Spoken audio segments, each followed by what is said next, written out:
नमस्कार, मैं जितेंद्र चतुर्वेदी। मतांतर में आप लोगों का स्वागत है। आखिर उस फोन में ऐसा क्या है जिसको लेकर मनीष सिसोदिया इतने परेशान हैं? जाहिर तौर पर ये जो सीडीआर कॉल डिटेल होती है उसमें बहुत कुछ चीजें दर्ज होती हैं।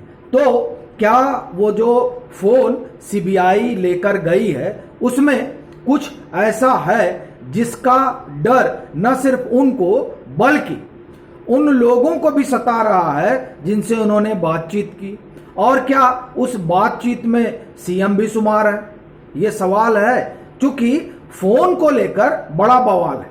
और न सिर्फ फोन बल्कि वो जो तमाम इलेक्ट्रॉनिक डिवाइस गए हैं उस पर भी आप देखिए कि कई तरह के सवाल खड़े हो रहे हैं। लेकिन जो सबसे बड़ी बात है वो ये कि आखिर ये तो मनीष सिसोदिया कह ही रहे हैं कि साहब हमने तो कुछ किया नहीं, और जब आपने कुछ किया नहीं तो जाहिर तौर पर जो दूसरी बात आती है वो ये कि ये राजनीतिक दुराग्रह के वजह से ये सब तमाम चीजें हो रही हैं। पर उसी से एक सवाल और खड़ा होता है, वो ये कि अगर कुछ किया नहीं तो फिर आपको ये कैसे पता है कि 2-3 दिन में आपको सीबीआई या आपकी गिरफ्तारी हो सकती है? इसका अंदाजा होने का तो मतलब यही है कि वो जो सवाल घूम रहे हैं उन सवालों में आप भी इस बात को पाते हैं कि कुछ गड़बड़ी तो हुई है।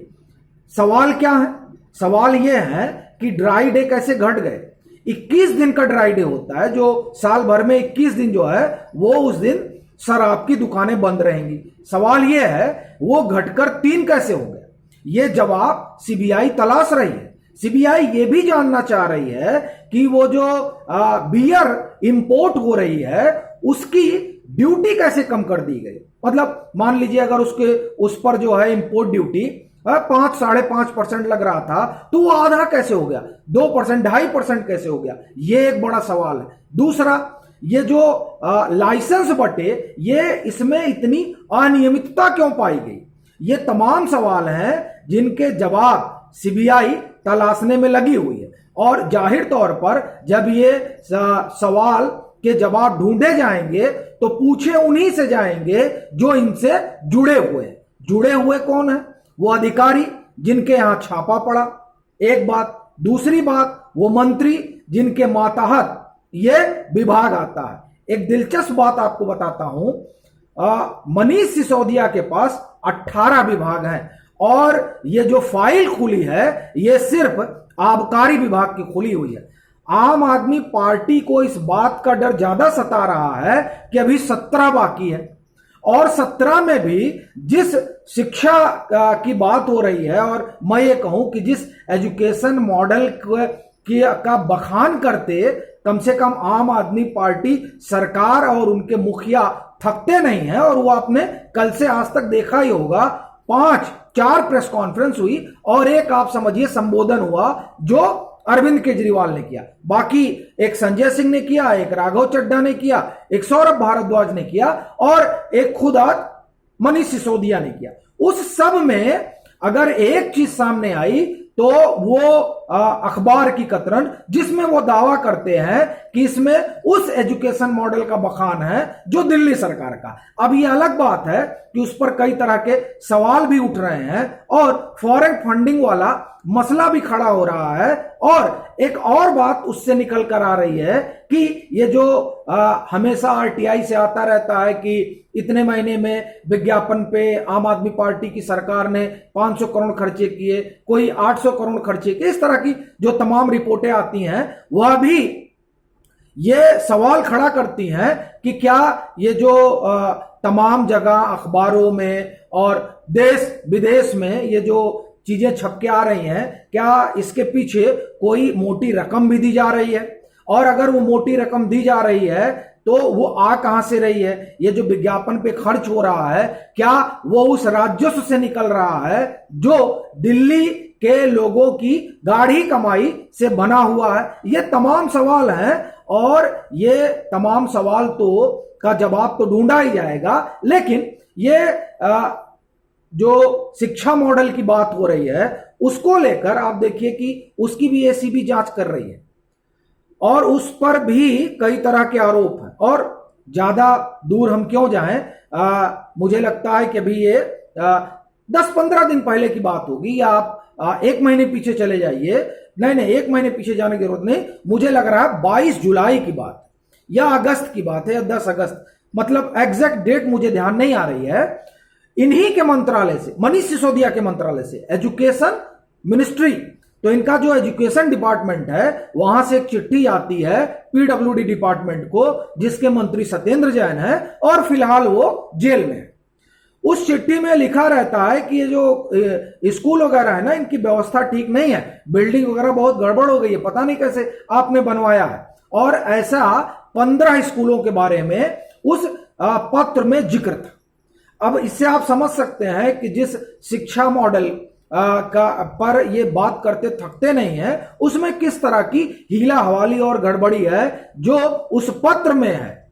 लेकिन उस पर चर्चा नहीं होगी, चर्चा उन खबरों पर होगी जो छप रही है, और उसके बहाने उस शराब घोटाले को एक तरह से कहिए दबाने और छुपाने की कवायद होगी, जिस पर बात करने से आम आदमी पार्टी की सरकार असहज महसूस कर रही है। वो इसलिए क्योंकि 3 सहयोगी जिनको बताया जा रहा है कि वो मनीष सिसोदिया के हैं, अमित अरोरा और दिनेश अरोरा और एक कोई पांडे जी, कहा जा रहा है, जो सीबीआई कह रही है, ऐसा तो है नहीं कि अपने पास से, वो सीबीआई कह रही है कि इनके सहयोग से सूटकेस इधर से उधर किए जाते थे, ना मालूम क्या होता था। और फिर वो अधिकारी जिनको एलजी ने सस्पेंड किया, वो करीबन 11 अधिकारी हैं। सीबीआई की रेड के बाद तो 12 आईएएस का ट्रांसफर हुआ, वो अलग मसला है। उनसे पहले जब एलजी ने जांच के आदेश दिए थे, अनुशंसा की थी, आपका रिकमेंडेशन किया था कि सीबीआई इस पूरी न्यू एक्साइज पॉलिसी पर जांच पड़ताल करे, तो उस जांच पड़ताल पर आदेश करने के बाद 11 एक्साइज से जुड़े हुए अधिकारियों कर्मचारियों को सस्पेंड किया गया। और वो सस्पेंशन यूं ही नहीं हुआ था, विजिलेंस की जांच बैठी थी, और विजिलेंस जांच में यह पाया गया था कि अनियमितता बढ़ती गई, किसमें, टेंडरिंग।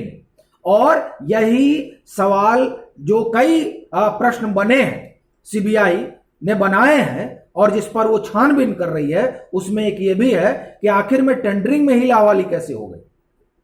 ये तमाम चीजें हैं, और ये जो तमाम बातें हैं ये बताती हैं कि असल में ये जो पूरी शराब नीति रही है उसमें गड़बड़ी हुई, और वो गड़बड़ी जो है वो फाइलों में दर्ज है, जिसे सीबीआई अपने साथ लेकर गई। अब उन फाइलों में जो है सो है, लेकिन उस फोन में क्या है, जिस फोन को लेकर सबसे ज्यादा मनीष सिसोदिया चिंतित है, और जाहिर तौर पर चिंता तो उन लोगों को भी होगी जिन लोगों से बातचीत हुई होगी। आप 2 घटना आपको बताता हूं। एक अभी आप देख ही रहे हैं, नवाब मलिक जो है वो इस समय जेल में है। तब समीर वानखेड़े वहां के जोनल हेड हुआ करते थे नारकोटिक्स के, और उन्होंने ही नवाब मलिक के दामाद को गिरफ्तार किया था।